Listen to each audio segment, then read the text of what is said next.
and the Cyclops genus of copepods. However, Earth's environment underwent a violent change at the end of the Permian period. The cause is unclear, but evidence suggests that over 90% of the Earth's organisms at that time died out. The most pronounced threat to the protoparasites was the severe reduction in oxygen concentration. The result was cladogenesis, a splitting that gave birth to a new strain that could parasitize other organisms' respiratory apparatus. This survival tactic helped lower their oxygen consumption, and inhabiting the throat kept them securely in contact with inhaled air. The best survivors were those that parasitized the reptiles that flourished at the time. Entering the Triassic period, the reptiles evolved into dinosaurs, and the protoparasites shared in their success. Dinosaurs developed respiratory organs called air sacs to adapt to the low oxygen environment. These in particular helped the protoparasites thrive. But another trial awaited them. The end of the Triassic period saw another drastic change in the Earth's environment. For most parasites, the male and female take the same host. Many are, in fact, hermaphrodites. Originally, the vocal cord parasites were as well. But for any strain to ride out a severe environmental change, it must secure a steady pool of genetic diversity. Another split. Now the newest strain procreated with mates found in other hosts. And in order to increase its encounters with those mates, the new strain utilized the voice of its host. They came to inhabit the host's vocal cords. This truly was the birth of the vocal cord parasite.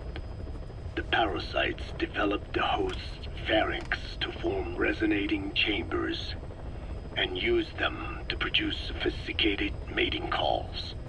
The relatively upright posture of the dinosaurs was important in this because the crooked L-shaped pharynx was more suited to the development of resonating chambers. These developments ushered in a time of great prosperity for the parasites. But for the third time, the parasites had a major hurdle to overcome. The meteorite impact at the end of the Cretaceous period, which spelled the end of the dinosaurs. With their hosts extinct, the vocal cord parasites had no option but to find a new habitat. Birds.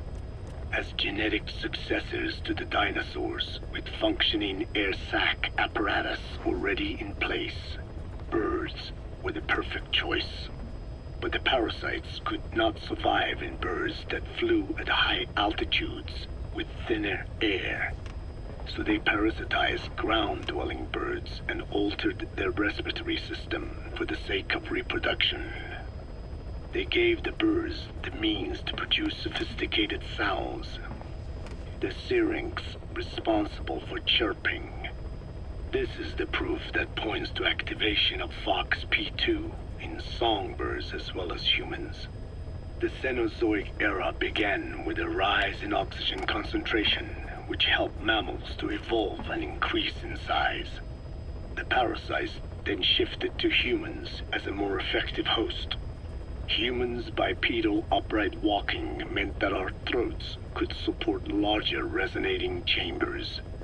At first, vocal cord parasites entered humans using birds as their intermediate host.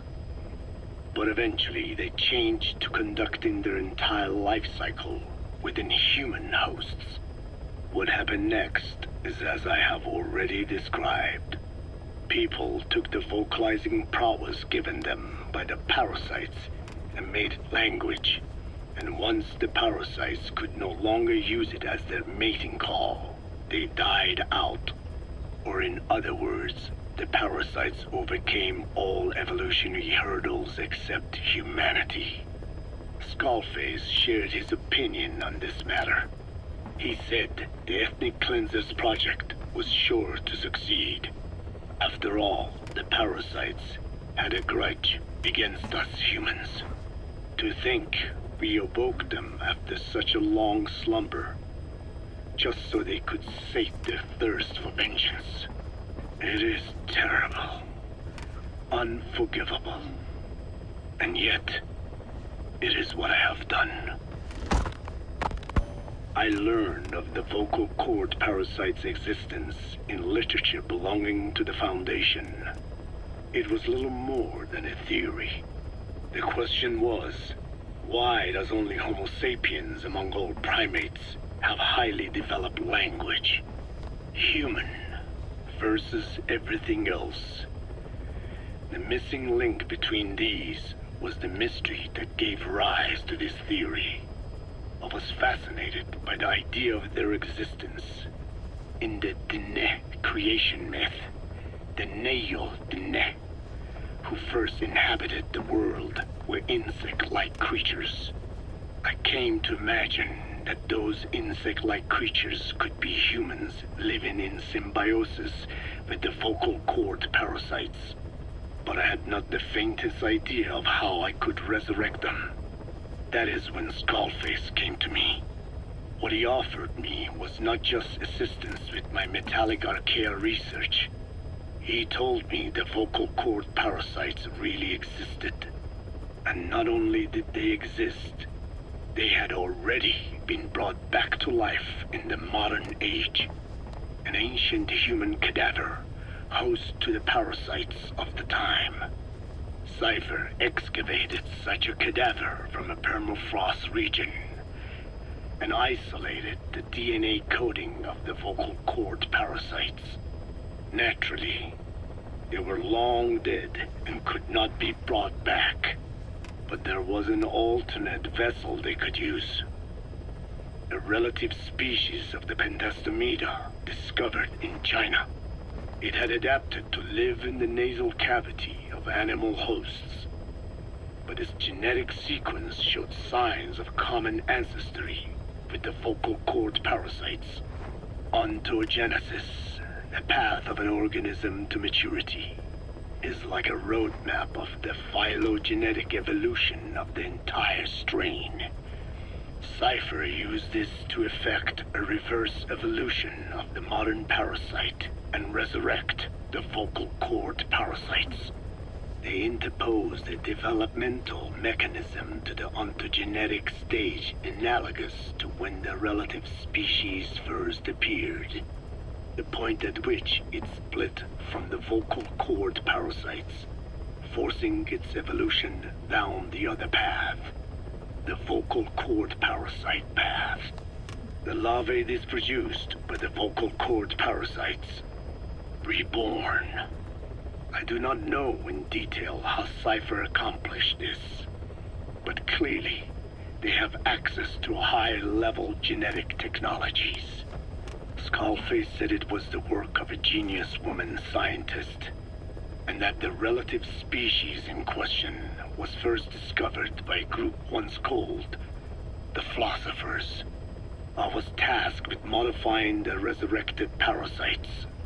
He charged me with two demands. First, to add lethality to these organisms that had once lived in peace with man, by unleashing the larvae's latent desire to consume nutrients from the host's lung tissue, making them eat and eat until the lungs were destroyed. Second, to have both male and female inhabit the same host and copulate then and there only when exposed to specific pronunciations continuously over an extended time. What he would do to the Dene if I failed. I had no choice. Originally, the ultimate objective of the ethnic cleansing parasite project was the identification of not only languages, but of actual cultures. Language is deeply connected to ethnicity, but many languages are employed by multiple ethnic groups, and confrontation between those ethnic groups is by no means rare. If the cleanser parasites were to be a deterrent against ethnic conflict, they had to distinguish between groups using means other than pure language. The original plan called for this to be achieved by differences in the transmission vector. Each ethnic group has different lifestyle customs and eating habits.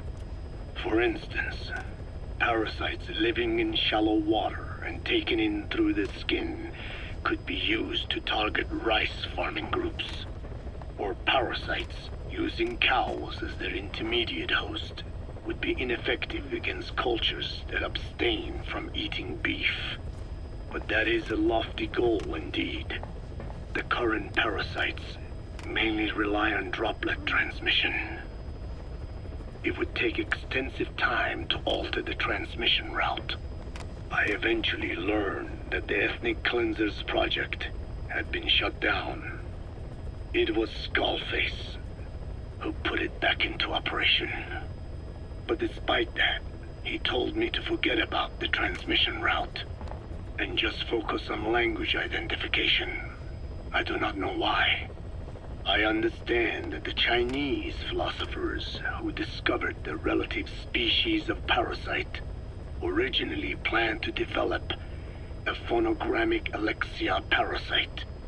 The left temporoparietal region is home to the part of the brain that identifies the phonetic symbols of the English language. They wished to create a strain that would parasitize that region and suppress its literacy functions. The brain area responsible for identifying the logographs of Chinese, meanwhile, is in the left middle frontal gyrus, meaning that even if native speakers of Chinese were infected with the parasite, their literacy would be unaffected. Old and new, east and west, there is no limit to the delusions of those in power. But this delusion threatens to become a reality. I have to do something to stop this. There must be something I can do.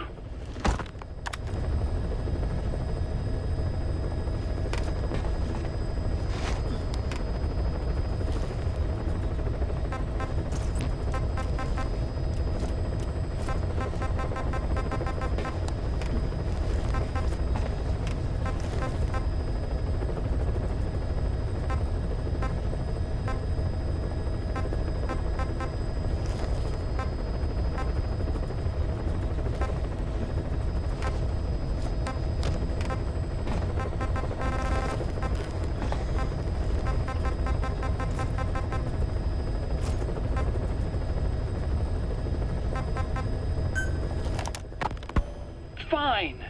Yes, Strangelove was doing AI research in that lab. Why hide that until now? Why? Okay, so what? I wasn't working alone. You've got to understand. You do understand, right? I didn't want to drag her into this. It's my load to bear, alone. So you didn't create the AI intended to drive Sahelanthropus. It was Strangelove. Skullface was never in favor of AI control. So naturally they argued. Strangelove, she got him angry and he killed her. How? You didn't see it? So you found her inside that pod after the fact. And you just left her body to rot in there. Or perhaps you put her in there afterward. I asked him not to take her away from me. So she was killed by Skullface, but you asked nicely, and he put her body in the AI pod for you? That's right. Pathetic. You know, we have another idea. That you killed her. Me? I couldn't kill her. You killed her and locked her body in the pod. I wouldn't. Don't treat me like one of you. I can't just kill anyone whenever I feel like it. I'm a normal human being. Oh, I see. So you just shut her inside and waited for her to die. I would never do that. What, you mean she killed herself? Yes. She climbed inside that pod and shut the door. It can't be opened from the outside. It was suicide. Suicide, I said. She killed herself. She got in when I wasn't looking and suffocated. She'd often try to do things like that. By the time I realized and opened the door, she wasn't breathing. I got scared and shut the pod again. I couldn't bring myself to open it back up. That's right. Me? Kill her? What is wrong with you? I see. Just tell me one more thing. Haven't you gotten enough today? Okay, I see it's a painful memory. You don't have to answer, just listen to the question. You see, we examined her remains. She had a scar on her lower abdomen, a surgical scar. It had been stitched up and had fully healed, meaning it was long before her death. She had a child, didn't she? Your child.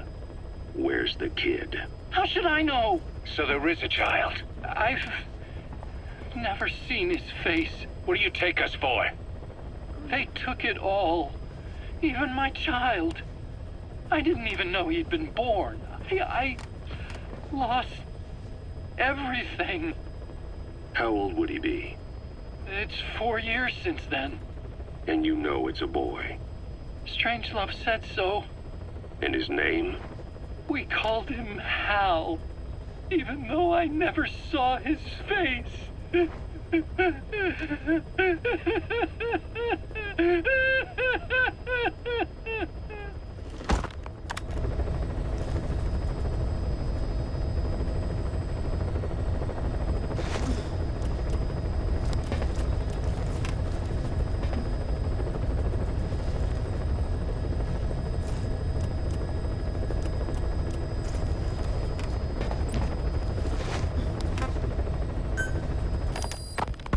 What was your goal in having the children repair Sahelanthropus? I just answered their questions.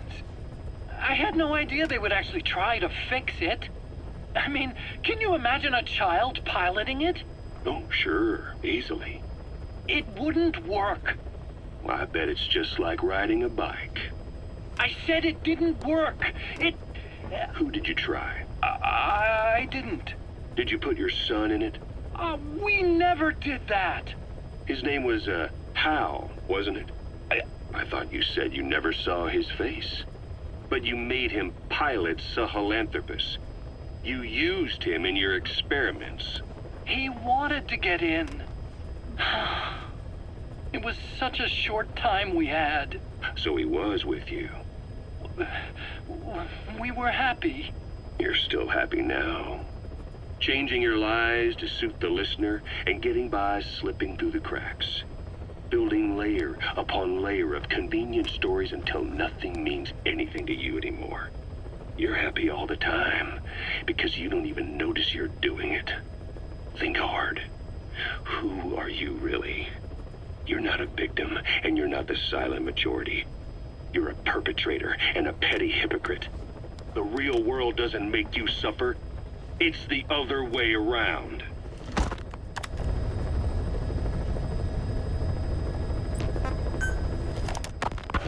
Well, Doctor, I have the report on the incident at the quarantine facility.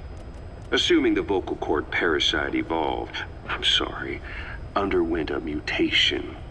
The only plausible explanations are exposure to some high-concentration mutagen or radiation. As you know, some of the staff at the quarantine facility were infected with the parasites.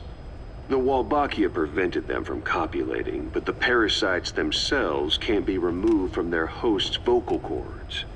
Once you're infected with Skullface's parting gift, you're stuck with it. The researchers regularly used X-ray equipment to monitor the parasites in their throats. No problem there, they kept a close eye on the radiation doses. But that equipment didn't just give off X-rays. It was also emitting beta rays. Even though that's unnecessary for the scans. See, beta rays have far worse effects on DNA than X-rays. meaning the only logical conclusion is that someone added in a beta ray emitter to trigger a mutation. Those beta rays leaked out from inside the equipment. Because the emitter was retrofitted, the shielding was inadequate. And the person who ordered and inspected the equipment was you, Doctor. That makes you the only person with the opportunity to install that emitter. So now you're saying I sabotaged medical equipment for some wild plan to make the vocal cord parasite kill everyone? Or maybe you thought it'd reveal a way to treat the parasite without using the Wolbachia. With that much to barter, I suppose some people would welcome even a pathetic cur like you. Just stop it. You'd have no shortage of buyers, but most would be happy with just the parasite. You wouldn't need to offer anything else. However, if that buyer already knew about the parasite, they'd also know that by itself, it's no longer the ultimate bargaining chip it once was. To sell to that buyer, you need to throw in a bonus. A way to one-up it. There's only one buyer who'd be after that. Emmerich, we record all communications on Mother Base. That includes radio transmissions to and from homemade devices. You've been in frequent contact with people in America. A private biotech company. A client of which is DARPA. And they are connected to Cypher. You made a deal with Cypher. You offered them a new parasite in exchange for your safety. This is the only place in the world where the vocal cord parasite still exists. And you used it as a testing ground. Tried to resurrect their bioweapon. But your plan to obtain the parasite has failed. Your bullshit ends now. And don't think you're leaving here alive.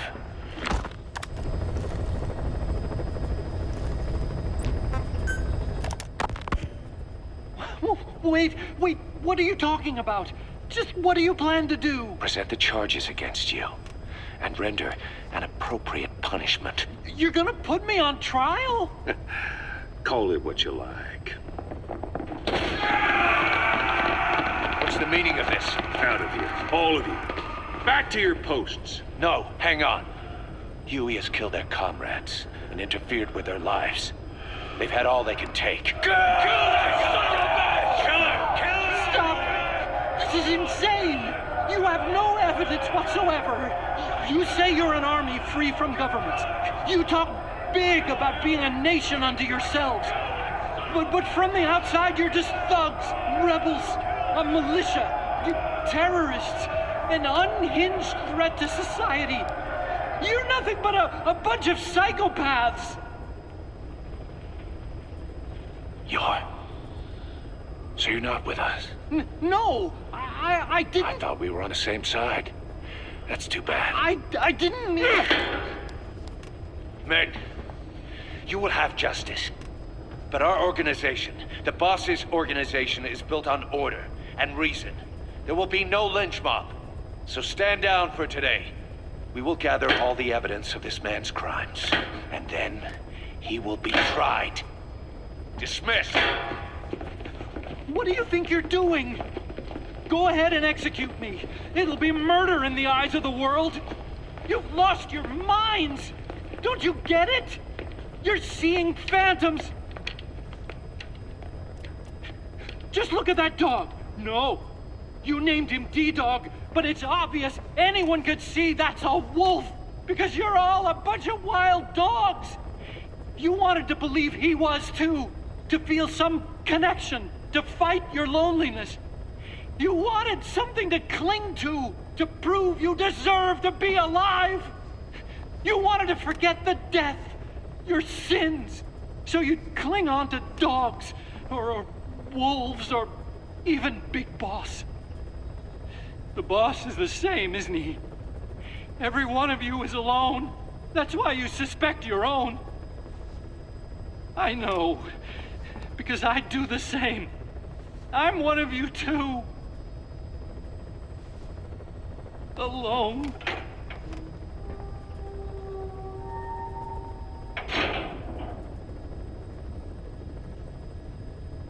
Open your eyes! What you're doing is murder! Plain and simple! All you ever create is war! War and violence can never lead to peace!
Let us know if you need supplies, boss.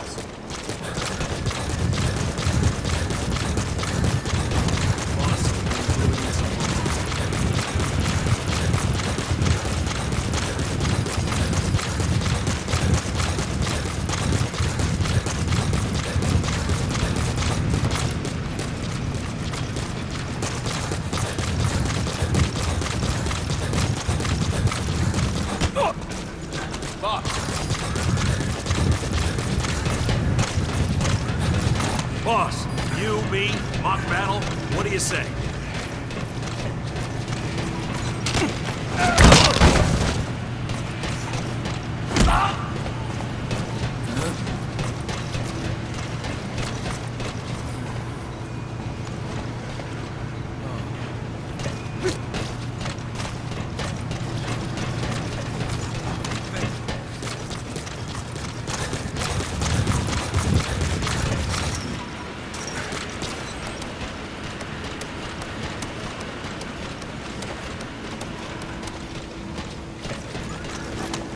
Boss, thank you for saving those animals. Send me out on my next mission, boss.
Up early, huh, boss?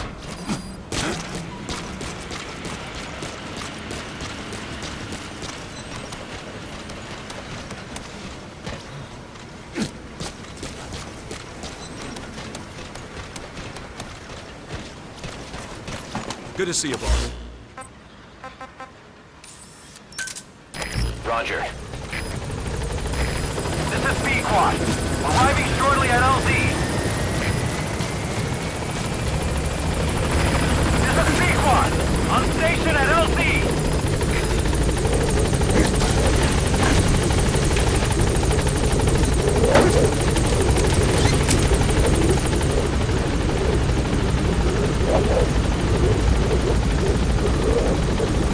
Gaining altitude.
The target. I remember him. He was off base during the attack 9 years ago. Bring him home, boss.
Fire at will.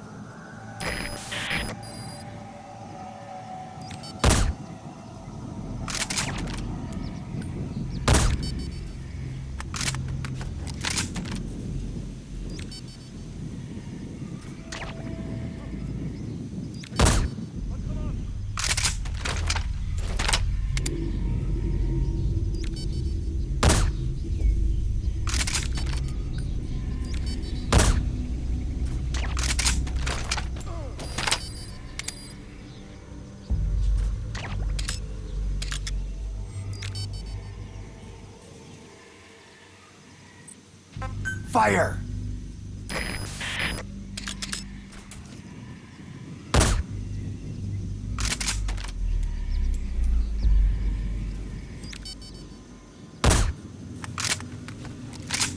Fire!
He's coming too. Roger that.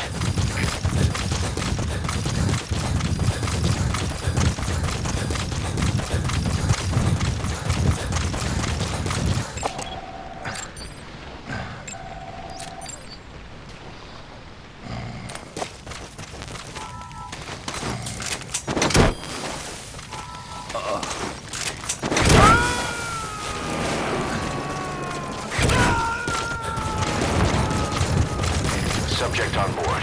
Leave the rest to us.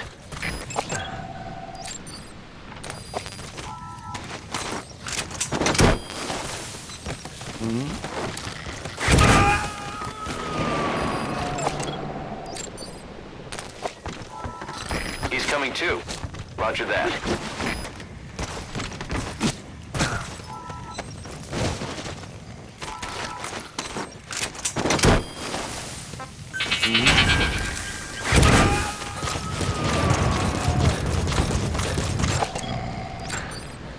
Subject on board. Leave the rest to us.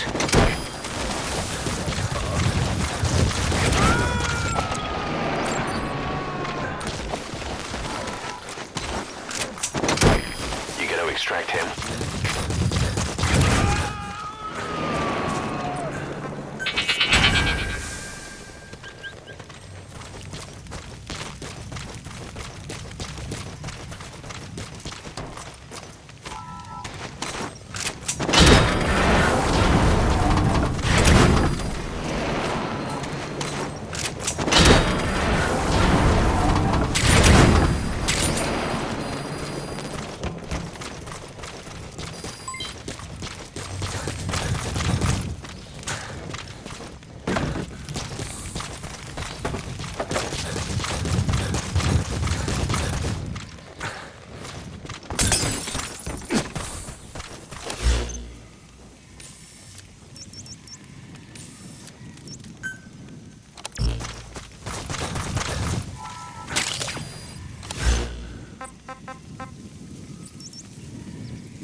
Roger that.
Please help me!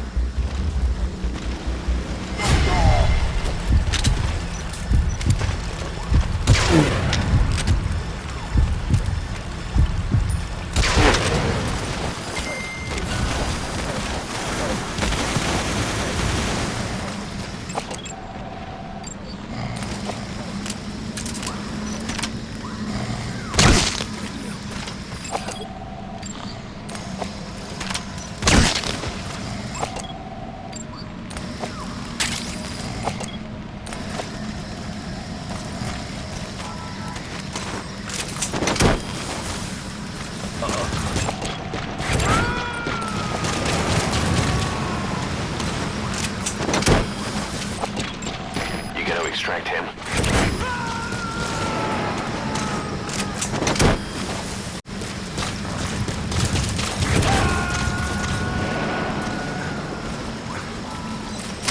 That's the target. I'll pay it back somehow.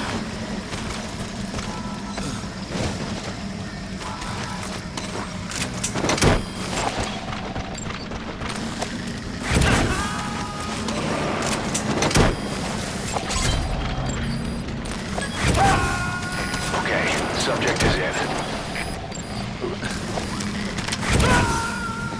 He's coming too. Roger that.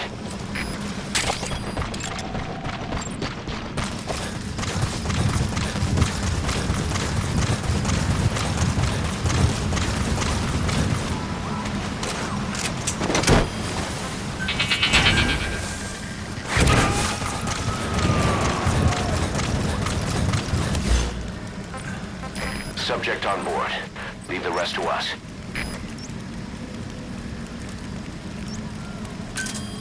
Roger.